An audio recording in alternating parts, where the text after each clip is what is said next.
Have you ever wondered which common verbs are usually followed by gerunds? Well, today we're going to delve into just that. We'll start with admit doing it. Picture this, a scenario where someone admits to an act. For instance, he admitted stealing the money. Here, admit is the verb followed by the gerund stealing. Next, consider anticipate doing it. This is when you expect or look forward to an event. For example, I anticipated having a good time on vacation. Exciting, isn't it? Moving along, we have appreciate doing it.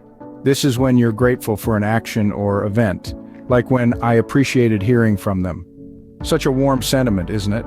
Now let's think about avoid doing it. This is when you steer clear of a certain action. For instance, he avoided answering my question. Sounds familiar, doesn't it? Then there's can't help doing it, which is when you can't resist or control an action. For instance, I can't help worrying about it. Who hasn't felt that way before? Can't imagine doing it is another interesting one. This is when you can't visualize yourself in a certain scenario, like, I can't imagine having no friends. Quite a sobering thought. The next verb is complete doing it. This is when you finish a task, such as I finally completed writing my term paper. Quite an accomplishment. Consider doing it is when you ponder over an action or event, like when I will consider going with you. Who knows what adventures await? Delay doing it is when you postpone an action. For example, he delayed leaving for school. We've all been there, haven't we? Deny doing it is when you refuse to admit an action, like when she denied committing the crime. Quite a tense situation. Discuss doing it is when you talk about an action or event. For example, they discussed opening a new business. Sounds like the start of something big, doesn't it? Dislike doing it is when you have an aversion to an action, like when I dislike driving long distances. Quite relatable, isn't it?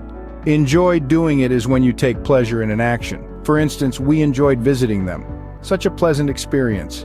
Finish doing it is when you complete an action, like when she finished studying at about 10. What a relief. Finally, we have imagine doing it. This is when you visualize an action or event. For example, I imagined getting a scholarship and I did. The power of thought, right? So, to recap, we've looked at various common verbs that are often followed by gerunds, from admit doing it to imagine doing it. Understanding these patterns can greatly enhance your grasp of English grammar. Remember, practice makes perfect. Keep practicing and soon these phrases will roll off your tongue with ease. Thanks for joining today and keep exploring the fascinating world of English grammar.